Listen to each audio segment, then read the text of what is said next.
Welcome back. Today we're going to be taking another look at the project for 1980 Rennell cabin cruiser. We've been working on the motor, taking it apart and taking a look at all the seals, getting all the seals off, making sure that everything's all cleaned up. Finally finished up all of the seals. I figured you guys didn't want to take a look at it, so I actually put together a montage.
Alright, so hopefully you had a little bit of fun with that.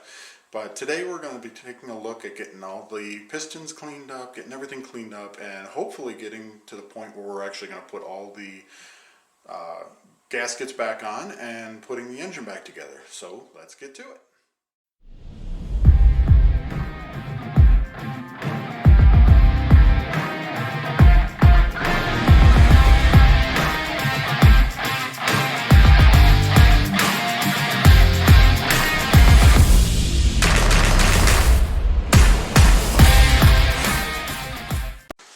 Alright, so the first thing we're going to do is we're going to kind of clean up the surface of these pistons. So how I'm going to do that is I'm actually going to take a wire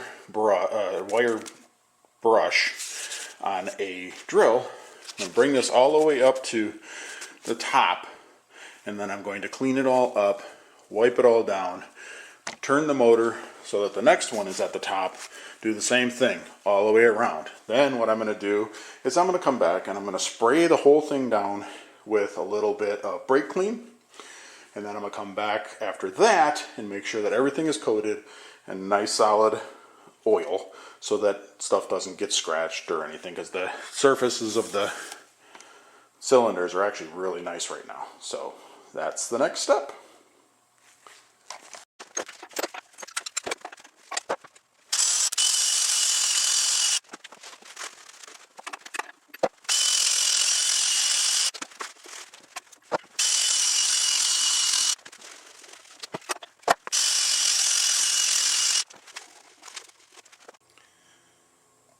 and the lifters are in. So now we are ready to make sure everything is clean to put the heads on, make sure that everything's clean to put the rods in, put the intake, everything else back together.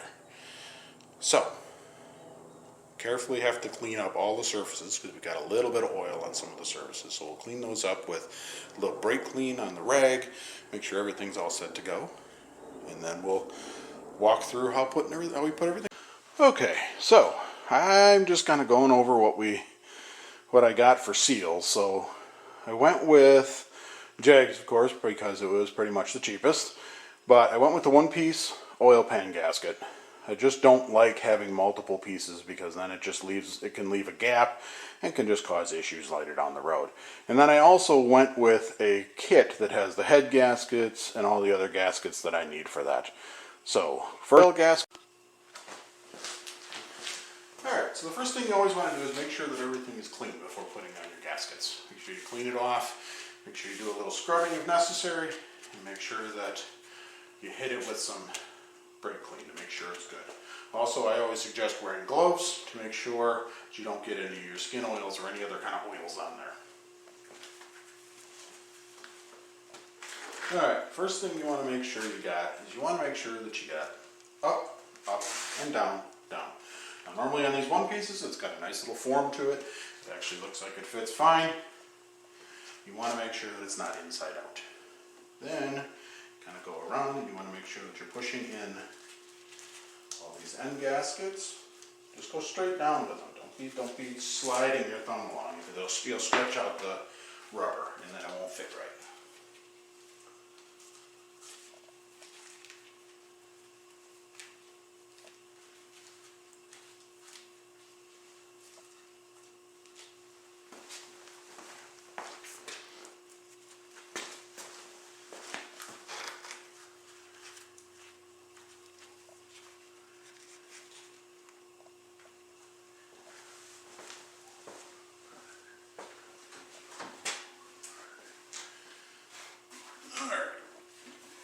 Take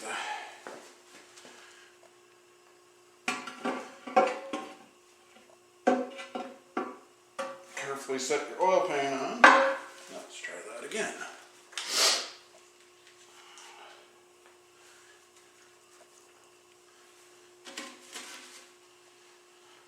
Carefully set your oil pan on. Make sure you get it lined up properly.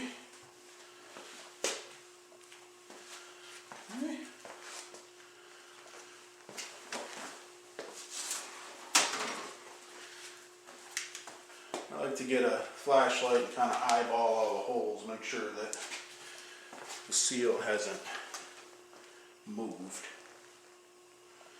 And again, I like using the rubber seals because they just, A, you can reuse them, B, they just seem to work a little bit better for me. They get a little more compaction, a little better seal.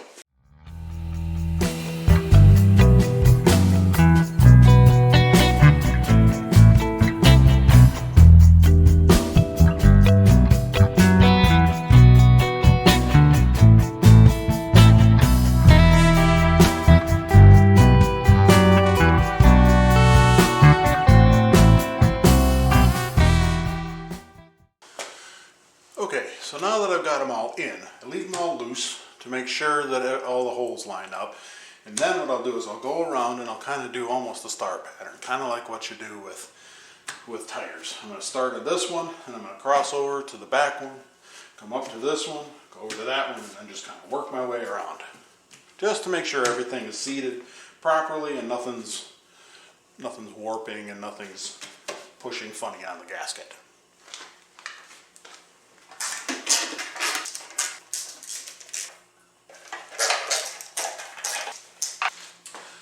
Alright, so as I was saying before, basically what I like to do, there's no real pattern you have to do, but what I like to do is I just like crisscrossing just to make sure that the gasket lines up just right.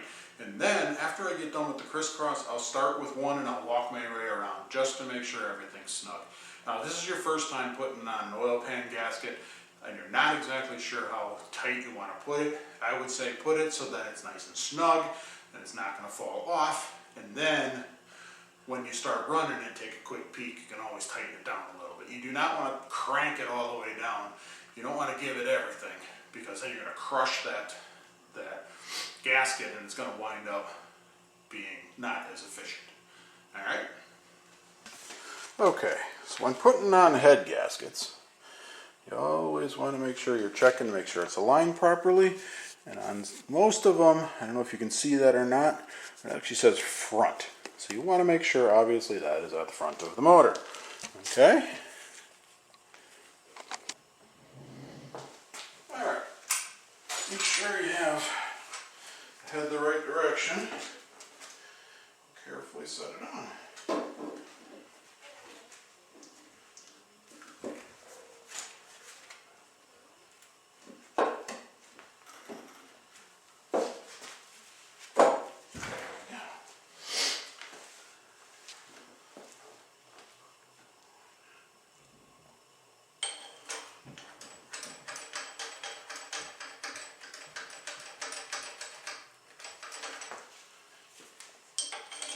I like putting in a couple bolts just to make sure it doesn't go anywhere.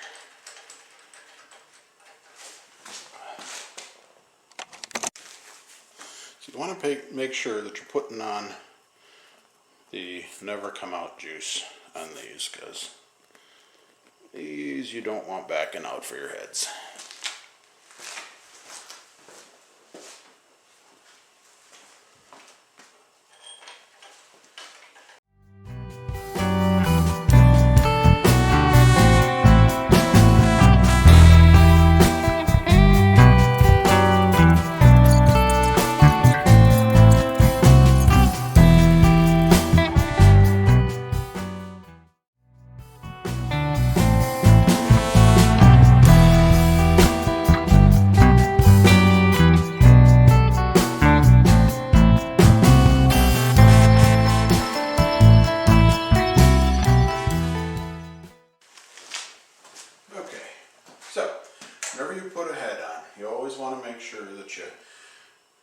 That you torque down the heads, okay? And you want to do it in a specific fashion. Normally what you're going to do is you're going to start with either the rear or the front. You're going to do kind of a star kind of a pattern, okay?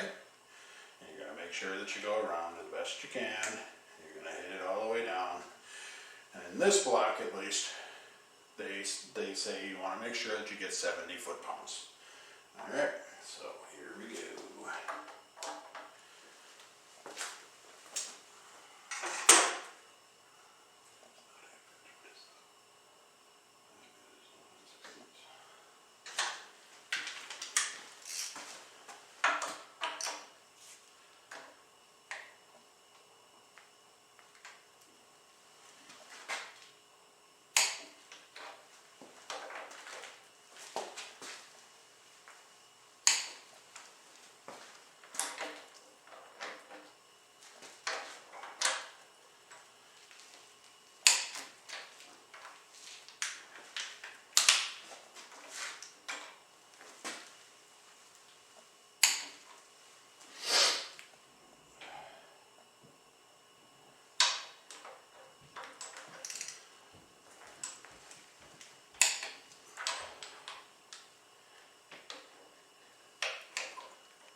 Okay, and then I'll go back through and just double check.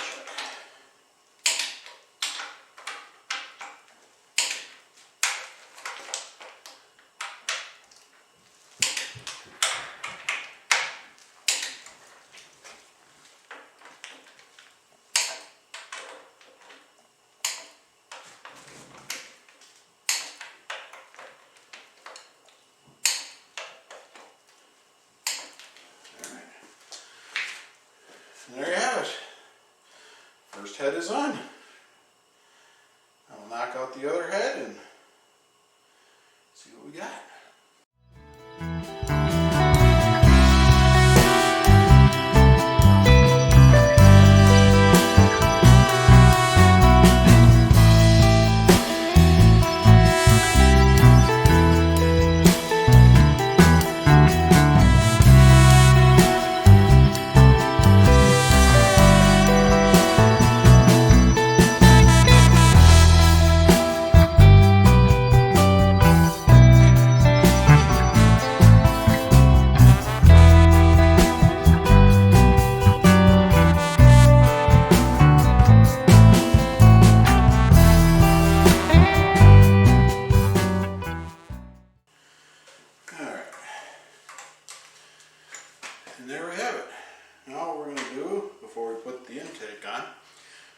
sure that we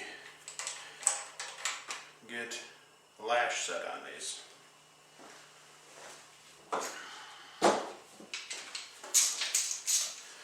Now the best way I've learned to do this is fairly simple. You don't have to use any kind of feeler gauges or anything like that. All you're going to do is you're going to look for loose, okay? You want to make sure you can spin the rod, but you have no up and down play, okay?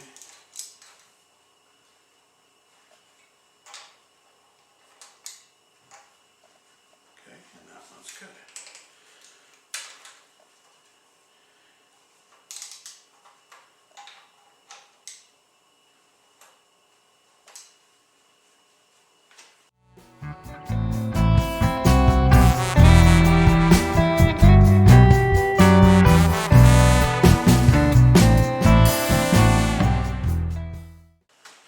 Okay, once you've got a full round of all of the loose ones so that they got no up and down play, but they got just a little bit of turning friction, and you want to turn them over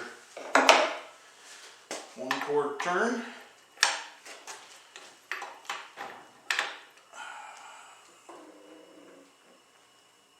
Okay. And you want to check again.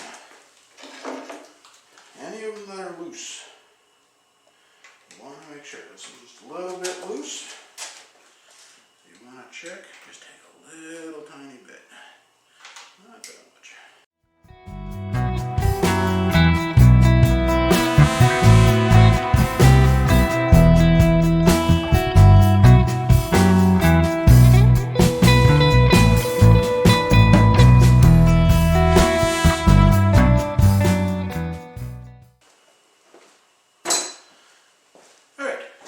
That's all there is to it. Now, if you find that after a full 360-degree rotation, you still got some loose ones, do it again. Keep going until you got it all squared away. Normally, you're pretty much safe with doing it once around. Normally, that'll pretty much cover it, but do what you need to do to get it done. Okay, so we are ready for the intake, and then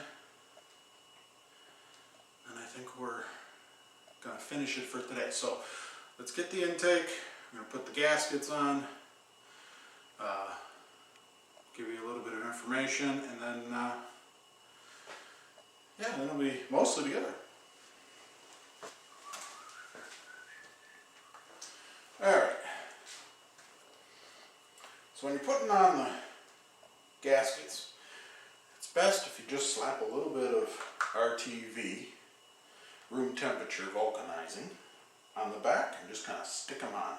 It works the best and keeps them from sliding all over the place. Now what I normally do is I'll take some RTV and I'm just going to smear a section in each little corner. I don't know what you call these. Some people have heard call them China walls.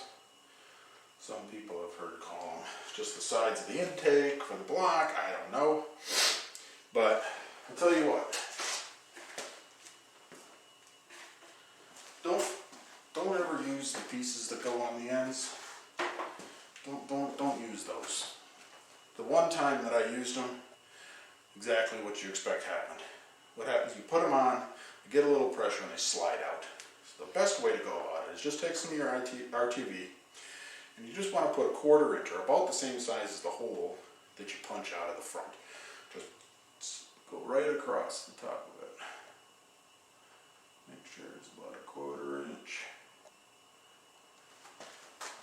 All the way across. I already messed up. Okay.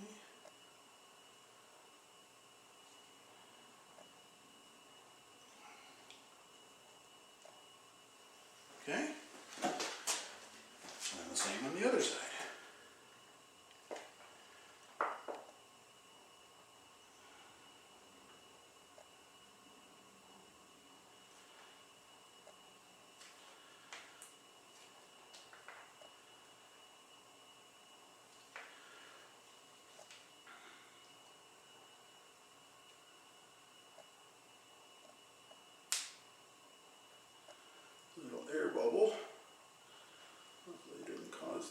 issue. Alright, so you get a nice bead on the end there.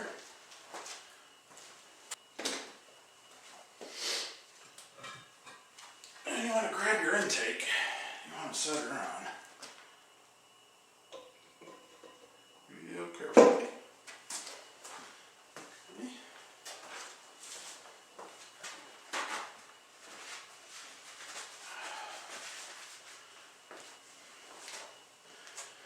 Give her a little push. Make sure the RTV settled in. Alright, and you're all set to put the bolts in. And now you're almost home. So let's do it.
Okay, so I got all the bolts snug down right now, so we're just going to torque them down.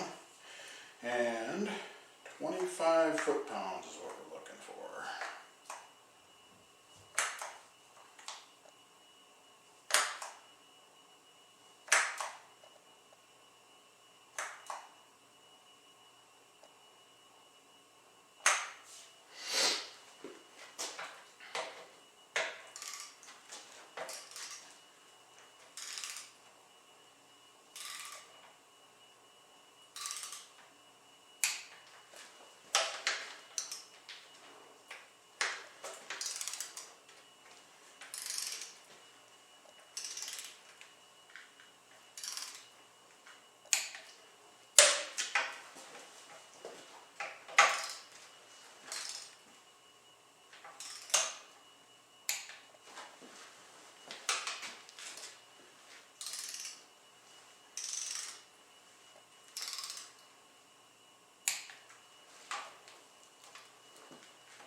Alright, so that's pretty much all we've got for today. We got the heads on, the head gaskets, the intake on, the intake gaskets, and everything all set to go. I think we did quite a bit here today. So I think next time what we're going to look at doing is putting on, boy, what do we, probably some of the accessories and possibly the valve cover gaskets, and then starting to look at some of the other pieces. Maybe we'll even go over rebuilding the carburetor. Alright, well thank you very much for watching. I appreciate it. Subscribe if you're enjoying what you're seeing. Hit that bell. I guess that's supposed to notify you because YouTube's broken, I guess, otherwise. Hit the like button down below and put a comment in there. Tell me how I'm doing. Alright, thank you. See you next time.